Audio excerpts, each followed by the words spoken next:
എല്ലാ കൂട്ടുകാർക്കും നല്ലൊരു രാത്രി ആശംസിച്ചുകൊണ്ട് നമുക്ക് നേരെ ബാലിന്റെയും ഗോമതിയുടെയും നാളത്തെ നല്ലൊരു പ്രമോ വിശേഷം കേട്ടാലോ. ആദ്യമായി കാണുന്നവരാണെങ്കിൽ ചാനൽ ഇഷ്ടപ്പെട്ട ഒന്ന് സബ്സ്ക്രൈബ് ചെയ്യാൻ മറക്കരുതേ. അതോടൊപ്പം തന്നെ കണ്ടുകൊണ്ടിരിക്കുന്ന എല്ലാവരുടെ സപ്പോർട്ടിലേക്കും തുടർന്ന് പ്രതീക്ഷിച്ചുകൊണ്ട് നമുക്ക് നേരെ നമ്മുടെ വിശേഷത്തിലേക്ക് അങ്ങോട്ട് പോയാലോ. അങ്ങനെ ഇന്നത്തെ വിശേഷം നമ്മൾ കണ്ടു. മീനാക്ഷിയെ കൊടുക്കാൻ വേണ്ടിയിട്ട് ഒരു വലിയ പ്ലാനൊക്കെ തയ്യാറാക്കുന്നുണ്ട് അച്യുതനും രഞ്ജിനിയൊക്കെ ചേർന്നിട്ട്. പക്ഷെ അവരുടെ പ്ലാനൊക്കെ തകർത്തെറിഞ്ഞുകൊണ്ട് അവർ തമ്മിൽ കൃഷ്ണമംഗലത്ത് വെച്ച് സംസാരിക്കുന്നതല്ല നന്ദിത വീഡിയോ പിടിക്കുകയാണ്. പാവം മീനാക്ഷി ഈ സമയത്ത് വിഷമിച്ചാണ് വീട്ടിലേക്ക് വന്ന് കയറുന്നത്. മീനാക്ഷിക്ക് സങ്കടം സഹിക്കാൻ പറ്റുന്നുണ്ടായിരുന്നില്ല.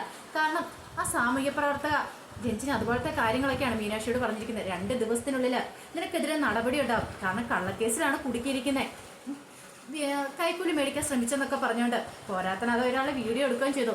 നാളെ ഇതൊക്കെ പബ്ലിഷ് ആയി കഴിയുമ്പോഴത്തേനും തൻ്റെ ഇമേജ് പോകും. അല്ലെങ്കിൽ താൻ എല്ലാവരുടെ മുന്നിൽ നാണം കെട്ട് ജോലിയില്ലാതെ വീട്ടിലിരിക്കുന്ന ഓർത്തപ്പം മീനാക്ഷിക്ക് സങ്കടം സഹിക്കാൻ പറ്റുന്നുണ്ടായിരുന്നില്ല. മീനാക്ഷി എന്നിട്ട് വീട്ടിലേക്ക് വന്നിട്ട് മുറി അടച്ച് മുറിക്കകത്ത് കയറിയിരിക്കുക. അപ്പോഴേക്കും ഗോമതി അങ്ങോട്ട് വന്നു. ഗോമതി വന്നിട്ട് ചെന്താ മോളെ എന്ത് പറ്റിയെന്നൊക്കെ ചോദിക്കുക. പക്ഷേങ്കിൽ മീനാക്ഷിക്കാണ് വല്ലാത്ത സങ്കടം. മീനാക്ഷി ഗോമതിനെ കെട്ടിപ്പിടിച്ച് കരയാ. നീ കാര്യം എന്താന്ന് പറ മോളെ എന്ന് പറയണ. അവസാനമാണ് മീനാക്ഷി ആ കാര്യങ്ങളൊക്കെ പറയുന്നത്. ഓഫീസിൽ വെച്ചുണ്ടായ സംഭവങ്ങൾ എനിക്ക് മനസ്സാ വാച കർമ്മണ അറിയത്തില്ല അമ്മ എന്താ സംഭവിച്ചതെന്ന്. ഞാൻ ഒരു തെറ്റും ചെയ്തിട്ടില്ല. മനഃപൂർവ്വം ആരോ കൊടുക്കാൻ വേണ്ടിയിട്ട് ചെയ്ത പരിപാടിയാന്ന് പറയാം.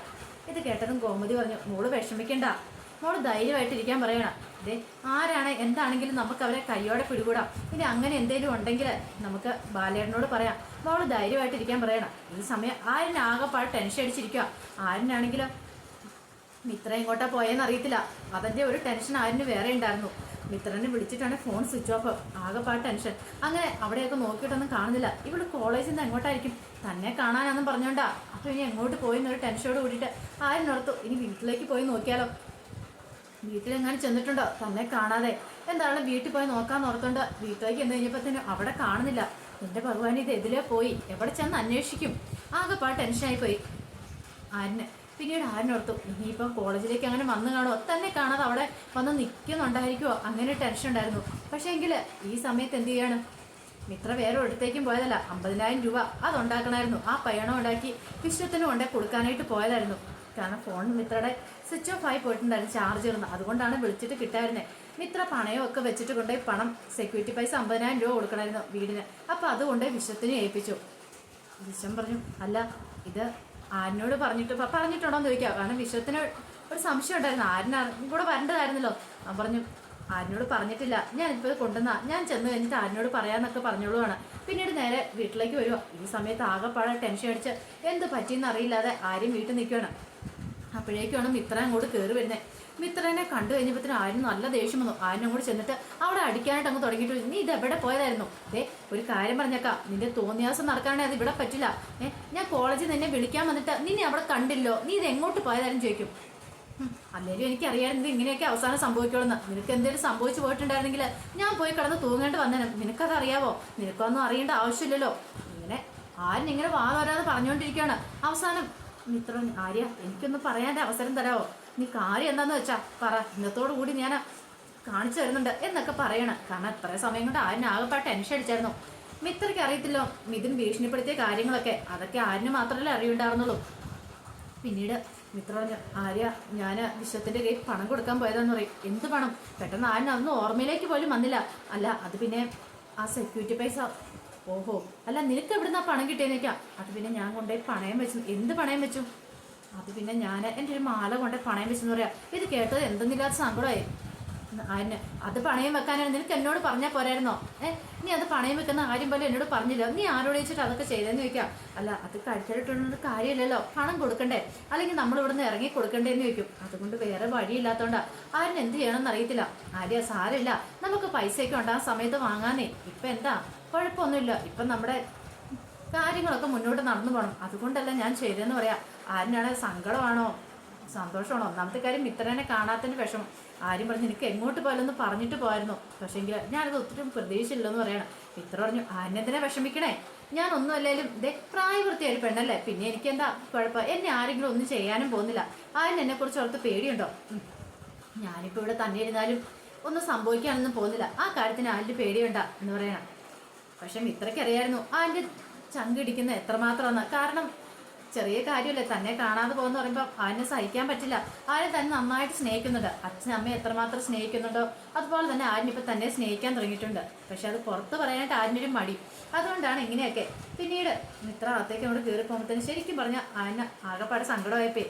തൻ്റെ മനസ്സറിഞ്ഞ ഒരു പക്ഷേ തന്നോടൊപ്പം കൂടിയവളാണ് ഇപ്പം താൻ അവളെ അറിയാതെയാണെങ്കിൽ സ്നേഹിച്ചു പോന്നു എന്നൊരു ചിന്ത ആൻ്റെ മനസ്സിലും ഉണ്ടാകുന്നുണ്ട്.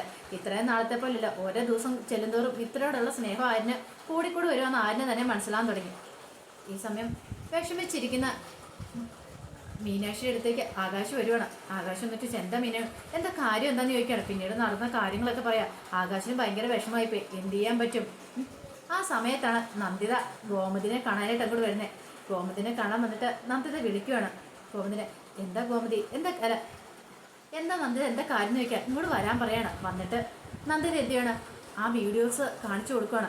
പെട്ടെന്ന് തന്നെ ഏകദേശം കാര്യങ്ങളൊക്കെ ഗോമതിക്ക് മനസ്സിലായി. അപ്പോൾ ഇതെല്ലാം അച്യുതനെ അവരെല്ലാവരും കൂടെ ചേർന്ന് ചതിച്ച ചതിയാണ്. അങ്ങനെയാണ് ഇത് വെറുതെ വിട്ടിട്ട് കാര്യമല്ലോ. പിന്നീട് എന്ത് ചെയ്യണം, മീനാക്ഷിനെ വിളിക്കുകയാണ്. മീനാക്ഷിനെ പെട്ടെന്ന് പോയി ഗോമതി വിളിച്ചുകൊണ്ട് വന്നു. വിളിച്ചുകൊണ്ട് ഈ വീഡിയോസ് എല്ലാം കാണിക്കുകയാണ്. എല്ലാം കണ്ടു കഴിഞ്ഞപ്പോഴത്തേനും മീനാക്ഷി പറഞ്ഞു, അതെ നന്ദിതാൻ്റെ നന്ദിതാൻ്റെ അല്ല അമ്മ, ഇത് പെട്ടെന്ന് തന്നെ ഒന്ന് ഫോണിലേക്ക് സെൻഡ് ചെയ്ത് തരാമെന്ന് ചോദിക്കുകയാണ്. ഇത് കേട്ട് കഴിഞ്ഞപ്പോഴത്തേനും നന്ദിത ശരി മോളെ, ഞാൻ സെൻഡ് ചെയ്ത് തരാമെന്ന് പറയണം.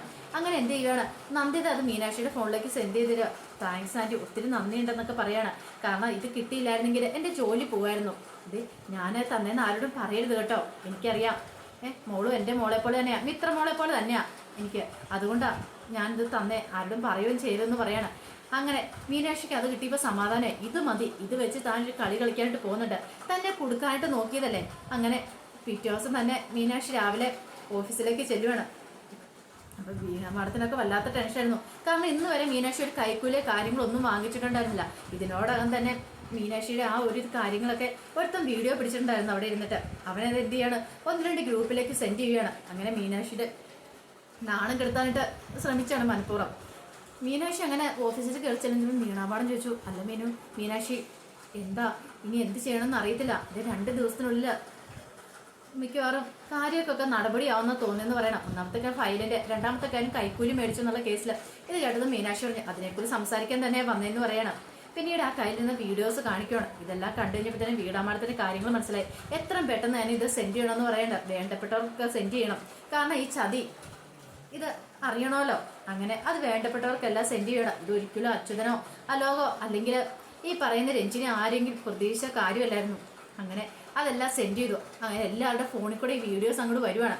കുറേ സമയം കഴിഞ്ഞിട്ടാണ് രഞ്ജിനിയുടെ കൈകളിലേക്ക് ഈ വീഡിയോസ് കിട്ടുന്നത്. വീഡിയോസ് കിട്ടുമ്പോൾ മനസ്സിലായി തനിക്കിട്ടുള്ള പണി കിട്ടിയെന്നുള്ള കാര്യം. ഇത് താൻ അവിടെ രഹസ്യമായി പോയി പറഞ്ഞ കാര്യങ്ങളാണ് അച്യുതേട്ടൻ. കാരണം അവർ തമ്മിൽ റിലേഷൻ ആണല്ലോ.